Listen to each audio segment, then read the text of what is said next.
Yes, dear students, in today's class, I am going to give you the concept of I am going to give you the concept of osmosis and osmotic pressure, hypotonic solution, isotonic solution, hypertonic solution, and also the concept of reverse osmosis. First of all, what is osmosis? Already you know the solution of a liquid and a solid solute, and in that the and uh, such solutions may be of two types: a solution of lower concentration, a solution of higher concentration. When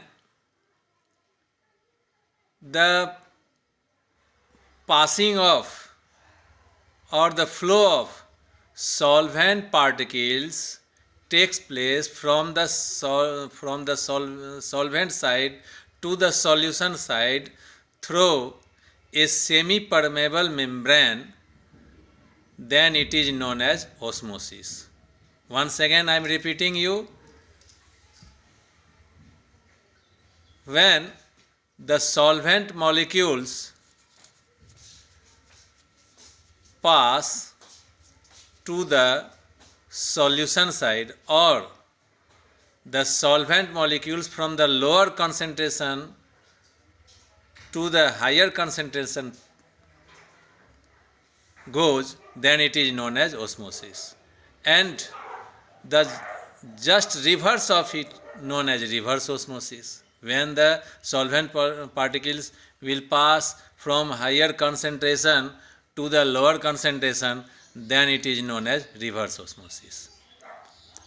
So, with the help of diagram, I am giving you the concept of osmosis, osmotic pressure, and reverse osmosis.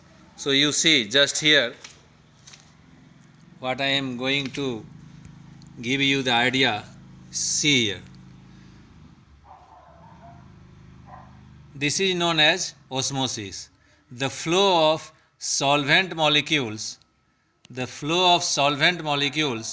from pure solvent or from solution of lower concentration into solution of higher concentration through a semi permeable membrane is called osmosis. You can define, or you can get the concept of osmosis with the help of another definition also, which is mentioned here: the spontaneous movement of solvent molecules either from pure solvent into the solution or from dilute solution into the concentrated solution through semi permeable membrane is called osmosis. Concept of osmosis through diagram. See here, this is a compartment in which solvent has been kept, and this is another compartment in which solution is available. This is semi permeable membrane through which these two containers are connected, and here is the atmospheric pressure, or the pressure on the piston can be increased or decreased. Here is the atmospheric pressure plus osmotic pressure, both are working here. So when the extra pressure is used, just extra pressure, just to stop the passing of the solvent molecules from this side to this side, then it is known as osmotic pressure. Once again I am telling you, the pressure, extra pressure which is applied on the surface of the solution just prevent the passing of the solvent molecules from solvent side to the solution side is known as osmotic pressure. So when the pressure is increased here, then and when this pressure increases from osmotic pressure, then reverse osmosis takes place. So here this is the example of reverse. When the external pressure is increased, then osmotic pressure, then reverse osmosis takes place. And the external pressure which can prevent the passing of the solvent molecules to the solution side is known as osmotic pressure. And when this pressure will increase from the osmotic pressure, then reverse osmosis takes place. So osmotic pressure is a pressure which just prevents the passing of the solvent molecules. So remember here, osmotic pressure, it is defined as the excess or extra pressure which must be applied to the solution side or on the surface of the solution just sufficient to prevent the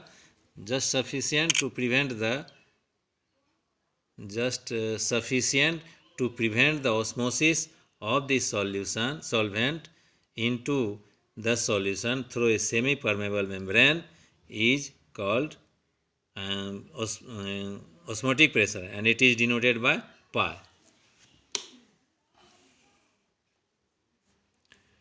What is semi-permeable membrane?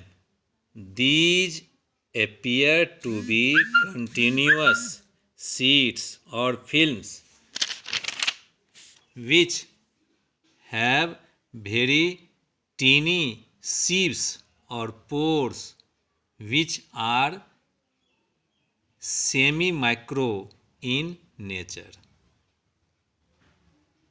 Through these sieves or pores, only the molecules of the solvent can pass, but not the solute molecules. Natural semi-permeable membrane, parchment membrane, bladder of goat or pig, cell membranes of plants, these are the natural semi-permeable membrane. It is, we can say it, झिल्ली और परत जिसको हम लोग कहते हैं. Yes, now the artificial semi-permeable membrane. See here, film of gelatinous precipitate of cupric ferrocyanide fills in the pores of porous pot and acts as semi-permeable membrane. This is the example of artificial semi-permeable membrane. Conclusion: osmosis always occurs. Remember, very important thing. Osmosis always occurs from a dilute solution into concentrated solution. A solution has only vapor pressure.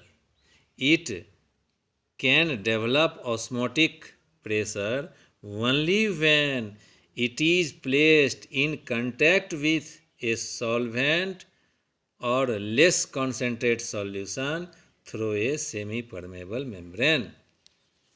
So osmosis means two solutions or the two things, two system. Remember. Now reverse osmosis. Now third point, hydrostatic pressure set up due to osmosis is known as osmotic pressure.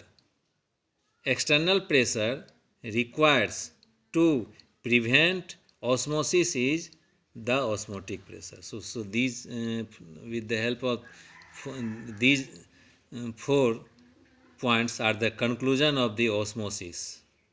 Now, reverse definition of reverse osmosis. See here, the process of osmosis can be reversed if the if the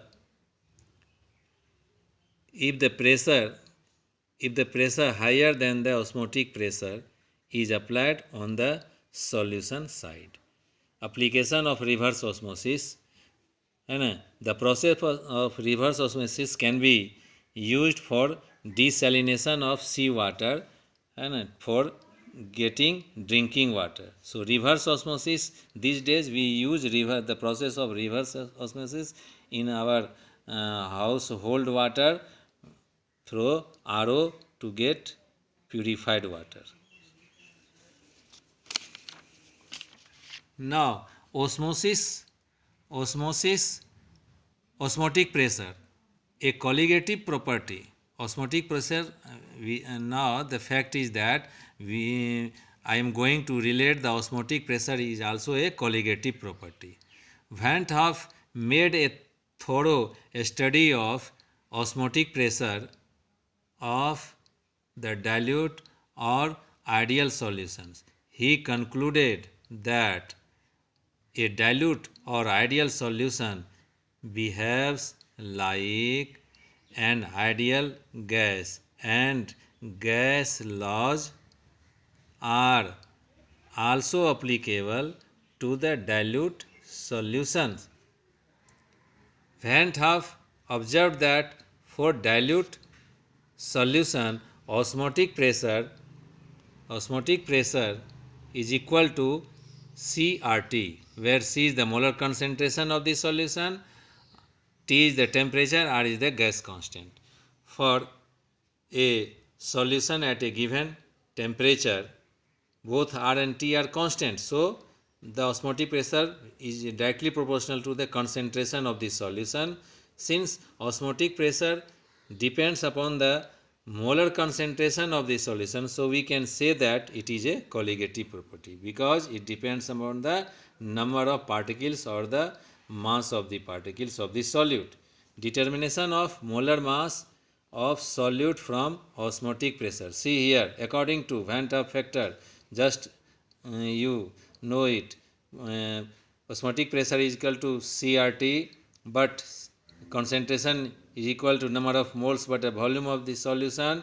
So, putting the value of C here, you will get this expression. Now, the osmotic pressure you will get this because the number of moles will be equal to this, and hence lastly the molar mass of the solute will be equal to the this. So, this is the where Wb is the mass of solute, Mb is the molar mass of the solute.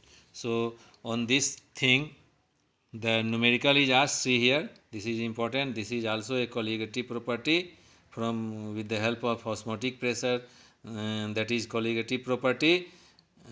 Assuming colligative property, the formula of molecular mass of the solute can be calculated. Now, there are 3 types of solution. The 2 solutions having equal osmotic pressures are known as isotonic solutions. The 2 solutions having equal osmotic pressures are known as isotonic solutions. The isotonic solutions at the same temperature have same molar concentration. If a solution has more osmotic pressure than other solution, then it is known as hypertonic solution, and if a solution has less osmotic pressure than other solution, then it is known as hypotonic solution. So, the conclusion is that a hypertonic solution will be more concentrated with respect to other solution, and a hypotonic solution will be less concentrated with respect to other solution.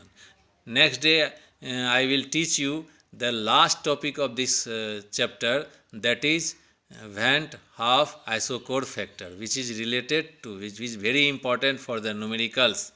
What is that and why is it put in in all the formula that you have learned related to colligative property, they are wrong without the value of, sometimes they are wrong without the value of Van't Hoff factor.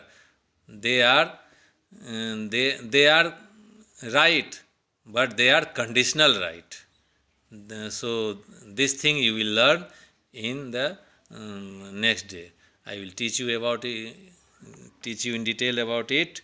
So I think that if you will read in book, or if you will read the my note which I am going to send you, you must be clear about the concept. Hoping this thing. I am finishing my today's class with you.